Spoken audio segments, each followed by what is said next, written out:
Hi, I'm Cautex, and on this episode of the latest in Warrior Theorycrafting, I'll be discussing the impacts of the Warrior buffs and the discovery that Trinket Snapshotting is back. Kinda.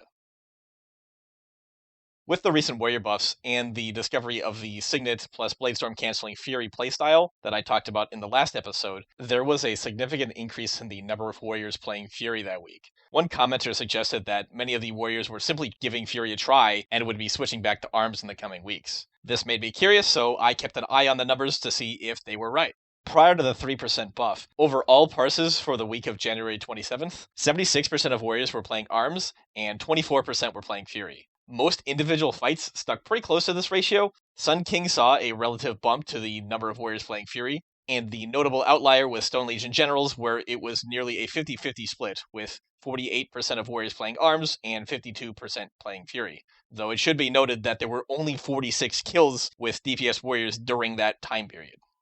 In Heroic that week, there was a slightly more even split, with 64% of Warriors playing arms and 36% playing Fury, and there was no major outlier like there was on Mythic, though there was a slight relative increase in the number of Warriors running Fury on Sun King, just like there was on Mythic.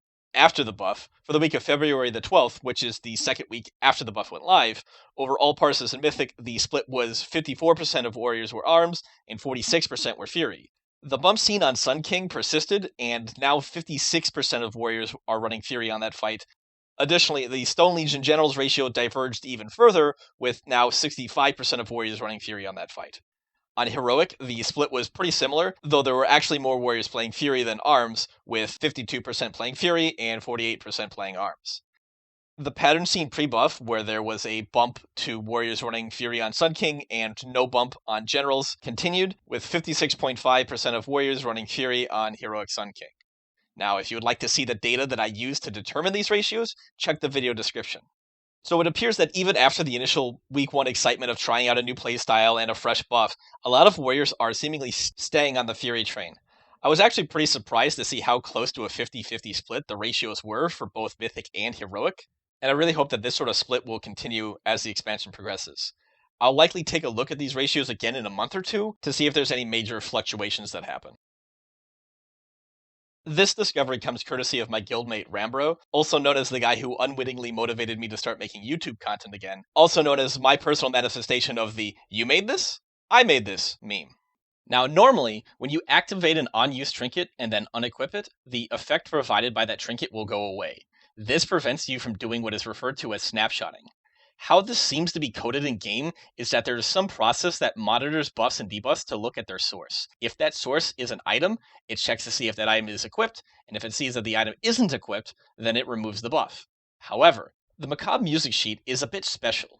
When you use the trinket, it doesn't actually give you a buff. Instead, it spawns 4 dancers, and the dancers give you a buff when you run over them. This means that the buff didn't come from an item, and therefore does not get lost if you swap to another trinket. What this means is that you can use the trinket before the pull, get the 4 stacks of the haste buff, and then swap to a different trinket and pull the boss, and the haste buff will be snapshotted. Now, there's a number of caveats to this trick. First and foremost, the benefit of doing this really depends on the trinkets that you're using, and even in the best case scenario, the gain is pretty small. Next, this is likely to get patched.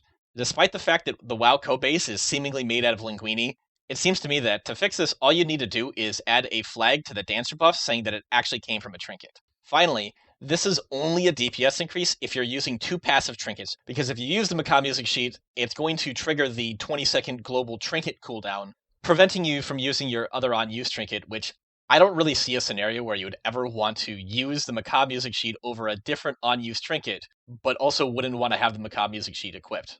If you decide to do this, the optimal time to use the music sheet is around 6 to 7 seconds before the pull, as it takes a little bit of time for all the dancers to spawn.